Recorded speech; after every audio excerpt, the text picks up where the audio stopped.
And it's a blessed, beautiful, sleepless Sunday afternoon, the Lord's Day, and we are live. We are back for Pull Up a Chair episode 115, here to talk all things that have unfolded in the simulation, what I've seen, what I've been watching, speculation on things to come, what's been unfolding this past week. Travis Kelce and Taylor Swift got married very subtly.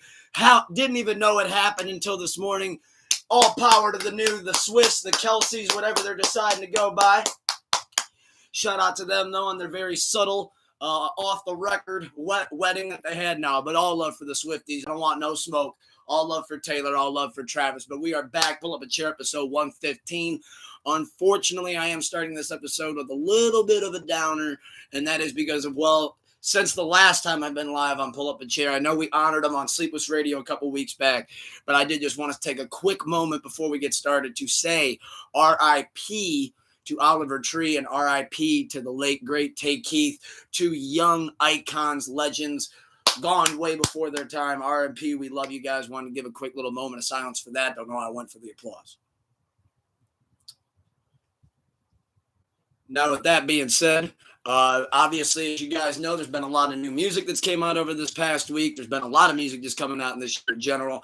I'm going to be honest, though, as far as my rotation goes, you got Iceman, you got Maid of Honor, you got Habiba T, you got Planet Frog, Action Bronson, and then I'd probably say It's Been Awful by Isaiah Rashad have been the top five. Crybaby as well by Vince Staples. I've been liking that. A couple joints in that YG album been sticking with me a lot too.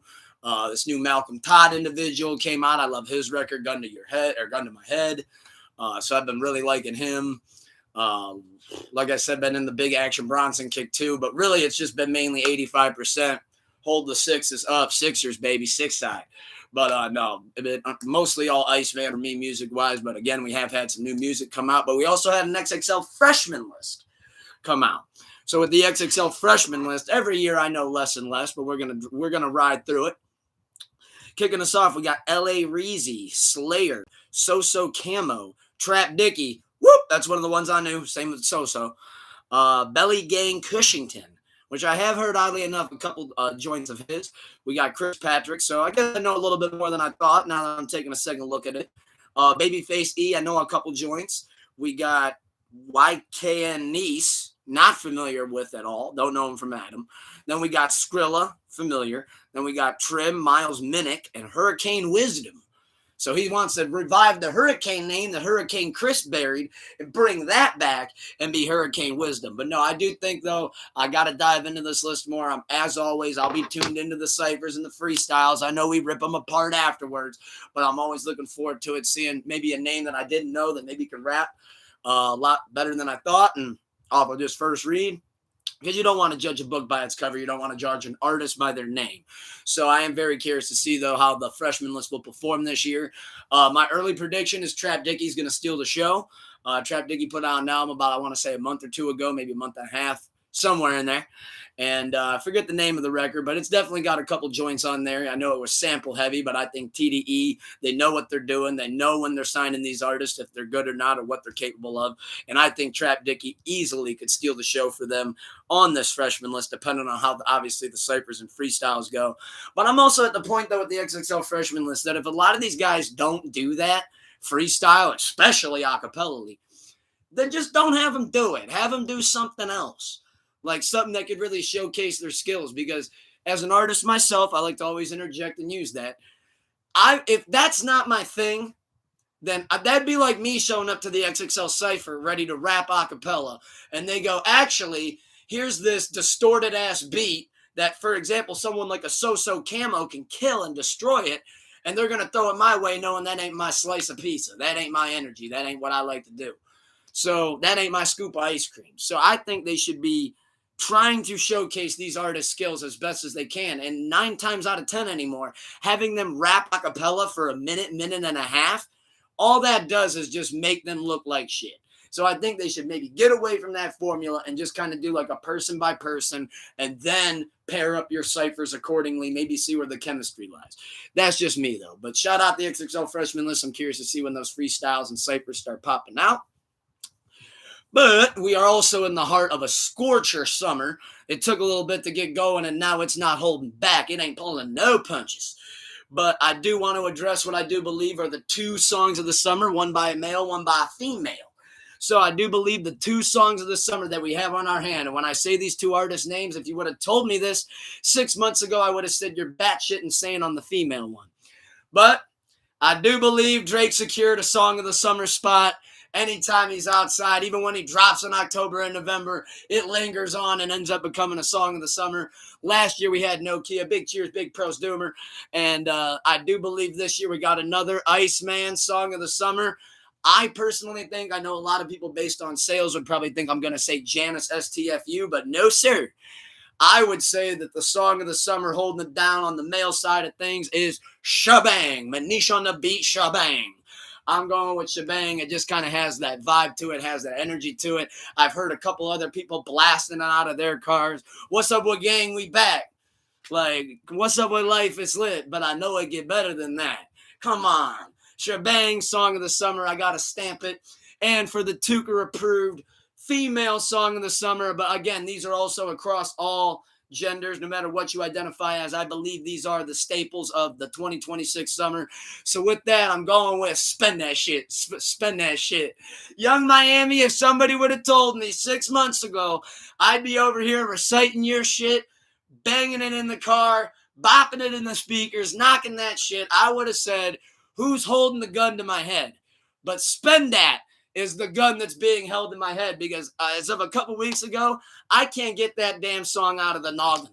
I don't know about y'all, but at first when I heard it, I'm like, all right, it's cool. Like, I like it. It's cool. Young Miami getting a hit. I fuck with it. And sure as shit, man, 2 days later, I'm going, go yard bag. Get some cash. Spend that shit. Spend that shit. And seeing her come out at the BET Awards, which, by the way, phenomenal show. Loved it. Always one of my favorite award shows. Always so much fun. I think her standing ovation coming out there to present an award, it was at that very moment I said, holy shit, Spend That's a song of the summer. Young Miami, you did it. I think we got an absolute ripper for the gang. Premium D's, premium gas banger from Young Miami. So shout out her and Drake for having the songs of the summer. But then that leads us to some cinema. That leads us to what I've been watching recently. Like I just said, I watched the BET Awards.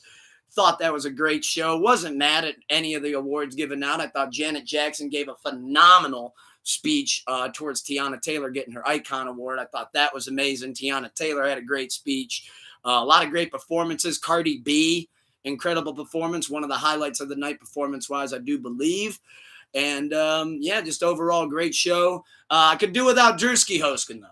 I don't know. Drewski hosting, some jokes hit, some were a miss. How dare you cut off Doechii and SZA? If I were on that stage or in front row, I probably would have pulled a Will Smith and got up there and hit him with one.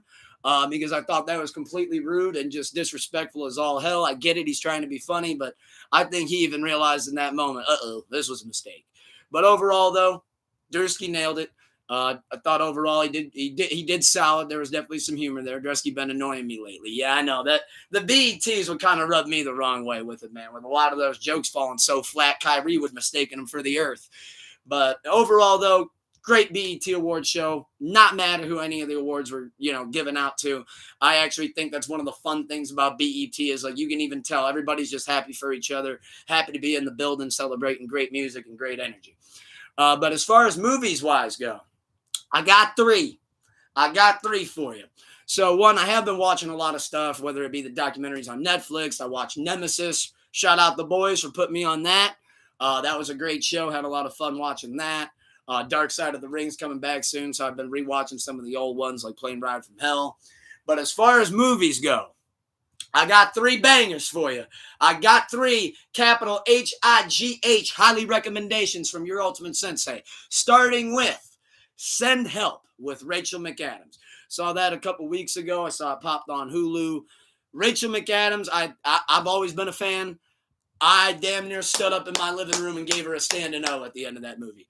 Her performance and the way that she went out of her way to make herself not even look attractive and just pulled off that role, smoked that shit.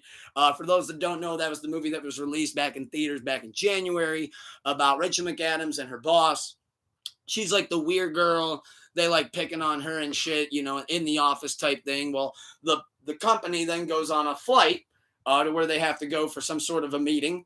And in that flight, they don't know, one, that she's a survivalist, that she's prepared for shit like this. Well, the plane goes down on an island. Well, the only two survivors are her, and I'm not spoiling shit, I'm not giving much away. This is in the first 15 minutes of the movie. Don't get hot now.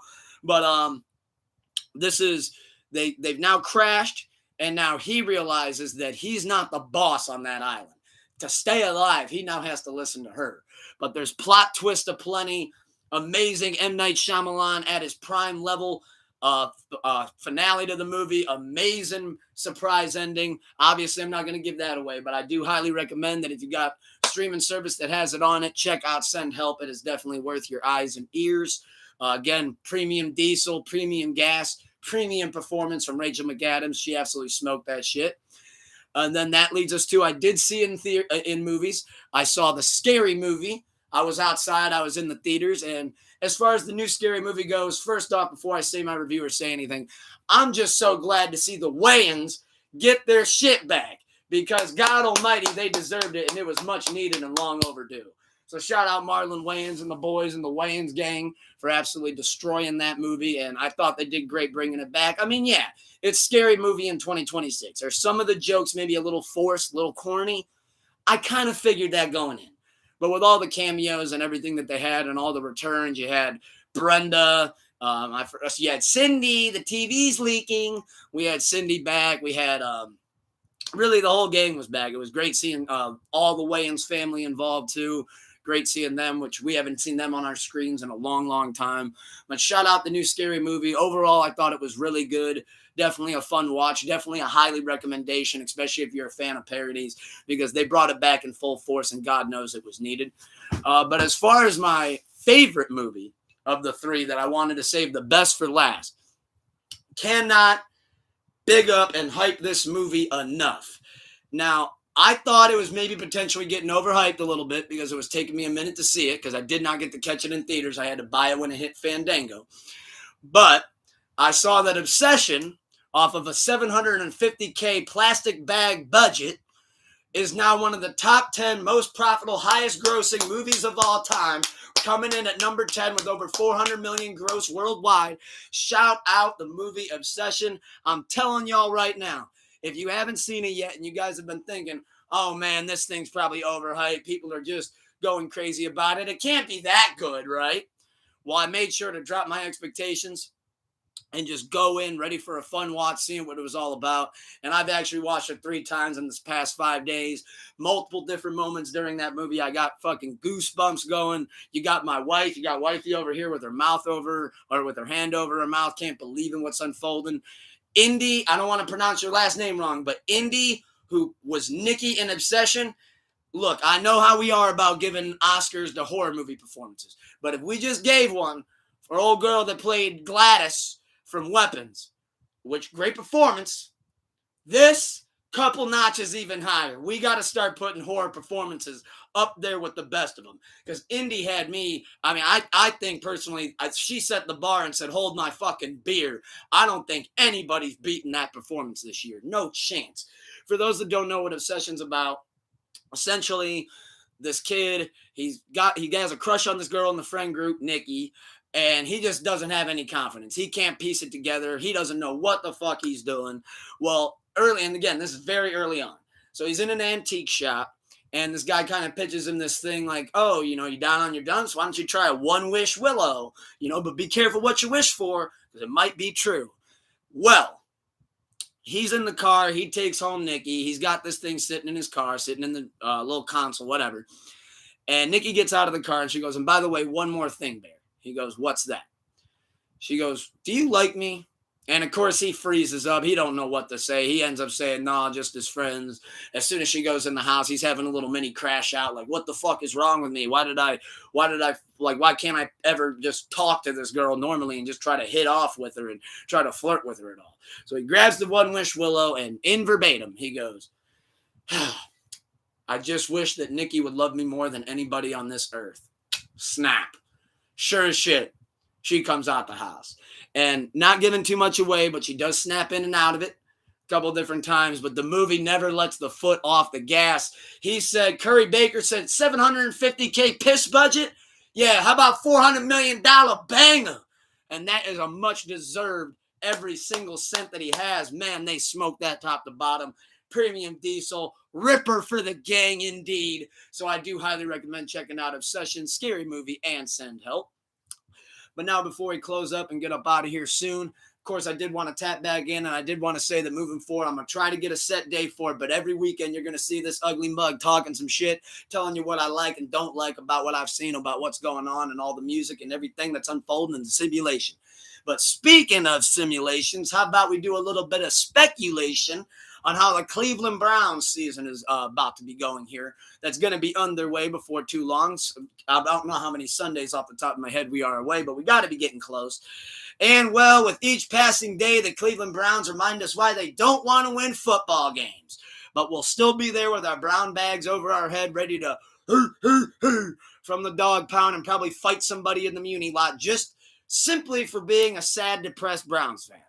Because not only have we now managed to lose Myles Garrett, by the way, thank you, Cleveland, for sending him to the Rams so that my Niners can play him twice. That's awesome. Really appreciate that little double stinger you wanted to give me, so thank you for that.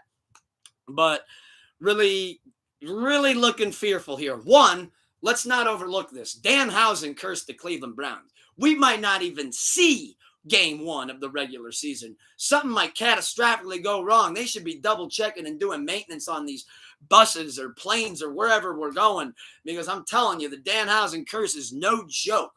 Because, well, we'll actually get to that shortly, but with the Cleveland Browns, I mean, it's looking like now we want to start Deshaun Watson. Why not? If you're going to pay $280 million for a bag of shit, you must get the most use out of that bag of shit that you can. But then we still don't really seem to know who our wide receivers are going to be. We lost David Njoku, but luckily we still got Fannin. Not quite sure what the run game's looking like with Judkins. I'm not sure if he's still on the shelf or not. But it's going to be a very interesting Cleveland Browns season. Some people are saying 8 wins. Some people are saying 10.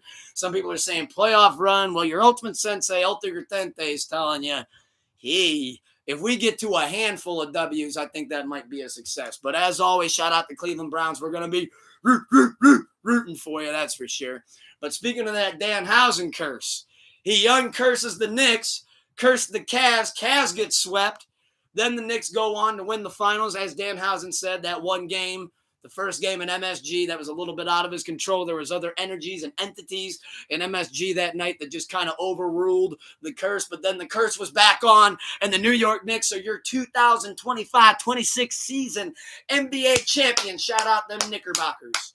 Shout out the New York Knicks. I got nothing but love for you. Look, I know a lot of Cavs fans will tell me I'm insane. I can't win from either side. But I'm all love, Mr. Keep the Love High and the Halo. I'm saying congrats to the New York Knicks.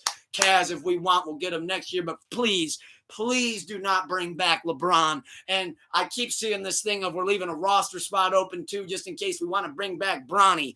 Hell no. Every time Bronny gets a basket, LeBron's like, oh, everybody applaud.